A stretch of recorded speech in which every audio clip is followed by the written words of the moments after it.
But you just seem like a very, a very huge nerd in general. Yes, I'm a big dork. So, and I know super busty dorks are probably the best, are some of the most favored ones. Yeah, I'm very popular in the dork community. So, well, you see anime, it's like how much huge boobs are in anime?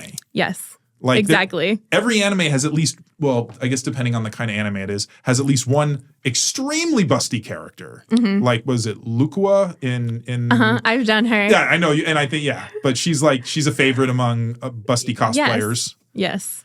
So, her outfit's really easy, so it's super fast to put together. You pretty much just need a wig and a hat. Yeah, and it's like a black tank top and then jean shorts. Knee-high socks, jean shorts, and sneakers. So it's like regular clothes that you might have in your closet already, which most cosplays are not like that. No. And I know that there's very strict rules about creating costumes that you can't do store-bought, you have to do. Oh, no. I mix and match store-bought and all kinds of stuff. I'm looking to get more into home crafting because I want to do actually a Rouge the Bat from Sonic, which there is nothing that you can buy that looks like her breastplate. Okay. Like, it's like a heart-shaped piece of armor. Okay. So it's just impossible. I'm going to have to learn how to do Warbler foam or something. Okay. Get into like blacksmithing and, get the actual like. Some cosplayers are crazy talented at a variety of very weird things. Well, no, there's one. She's in Canada. Her name is like MC. It's like Marie Claire Bourbonnais or something. I'm probably saying it wrong because it's a French word, but she's got a whole like massive studio and workshop. Oh, yeah. And that's her whole thing.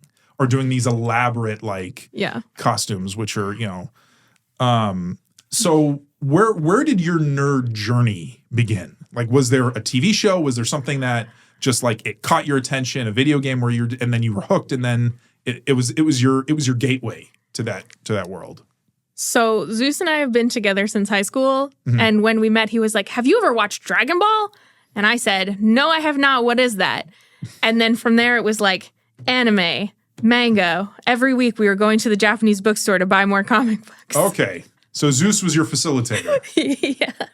And we read a lot of stuff, and I got really into a couple different manga that I was just obsessed with. And there were ones that he didn't even read at that point, like because I had gotten so far off the beaten path. Like this one where an ancient vampire got turned into a cat and became the romantic advisor for a princess. Really weird. Don't even remember what it's called because this was like 20 years ago. But I was like, I have to read this whole series. This is crazy. That's what you gotta love about anime and manga. Is that they can create, it's like, who thought of this? What was the brainchild for this idea here? Well, yeah, what was the pathway where you're like, vampire, cat, love cat, like... So I have no idea. Yeah. But then I got into... I liked playing video games already with my dad. Like, we had a bunch of consoles at home. But then I got into World of Warcraft. And so from there, my nerd pathway was just set in stone, I think. Yeah. Well, and I mean, it's not, I'll say this, the fact that, because you could have been introduced to it and you didn't like it. Yeah, and it's true. just like, no thanks. It was just what I was looking for. Yeah. And so what was it that connected you to it? Did you like the fact that it was like the stories, the artwork? Like, what was it that really kind of drew you into it? Probably it's the stories for the most part. I was a big reader already, just novel after novel. Yeah. So going from there to comic books was like pretty easy transition. And I'm still following One Piece, which has been ongoing like since I started reading, or since before I started reading manga. Yes. So I think it started in 99. Yeah. It's an old and ongoing series, and I just can't wait to find out what happens next. Yeah. Always. Yeah. It's multi-generational now. Yeah. It's like a soap opera. Oh. That started in like this, because like things like pirate soap opera. Yeah.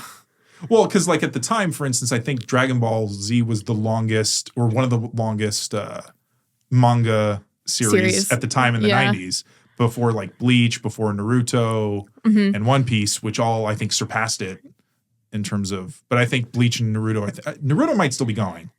I thought Naruto was finished, but I'm not sure.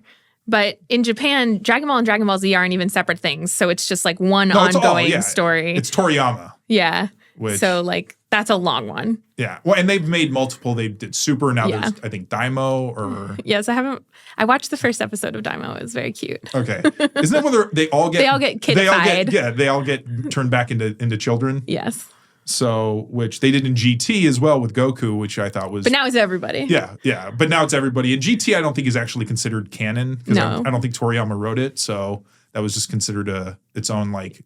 It's like a side story, alternate universe. It's like a J.J. Abrams Star Trek. Some stuff from it they ended up making canon. Like Pan wasn't a character otherwise. Yeah. So some stuff carried over, but it's definitely like the Star Wars extended universe at this point. Legends. Yeah. You know. So you, because you love One Piece so much, what was it about that show that just got you in terms of, because obviously there's a lot of different types of shows and there's a lot of different manga. Was it just like, because I know that they have a lot of great characters. It's a very emotional story at points, but it's also very silly. People got kind of mad at more recent episodes because they were like, what's with all these stupid, goofy sound effects for a new power that the main character got? And it's like, are we watching the same show? Because it's been goofy from the beginning. It's always been a comedy as part of it. But I really like, the thing that drew me in and got me watching it was Frankie, who's the cyborg that is their shipwright. Okay. I have a tattoo of his Jolly Roger. Oh yeah. I knew that was a One Piece tattoo, but I'm not familiar with it. So you know, there's a One Piece cafe here. Here in Vegas? Yes. Well, now I have to go to that. I didn't know they had one. It is the only officially sanctioned cafe in the United States. There's definitely an unofficial one somewhere in Florida. No, there are. But this one's like, I think like sanctioned. I don't know if it's by the publisher or by the creators, but it's in I can tell you where it is. Okay. And it's, hopefully, I mean, there's usually a line for it. So, you have to be ready to wait. Ready to go. But I figured when you told me about that, I was like, oh, I got to tell her about the One Piece cafe because you're going to have to go. Yes, I do want to go. But yes, the cyborg really drew me in. He's very, I guess flamboyant's probably the right word, character who's so over the top. And he's always very dramatic about everything. And I saw him in a crossover with a Dragon Ball Z movie that they did. Okay. And so I was like, I gotta watch this because he meets Android 18 from Dragon Ball. And he's just like, are you a cyborg too? Isn't it great? And she's like, what do you want from me? The complete opposite, because she's very She was not jazzed about becoming a cyborg. Yeah, she's a very monotone, low-key, character, which is interesting because 17 had a little more life as a character.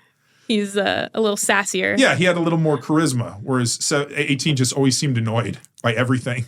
Even by Krillin, her husband. Yes.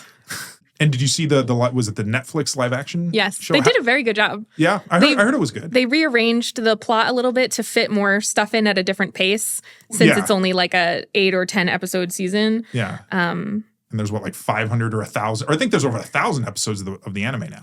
Yeah. Yeah, there's a lot. And so, but they did a really good job, and I think they did a really good job casting characters. I can't wait to see the second season. Yeah.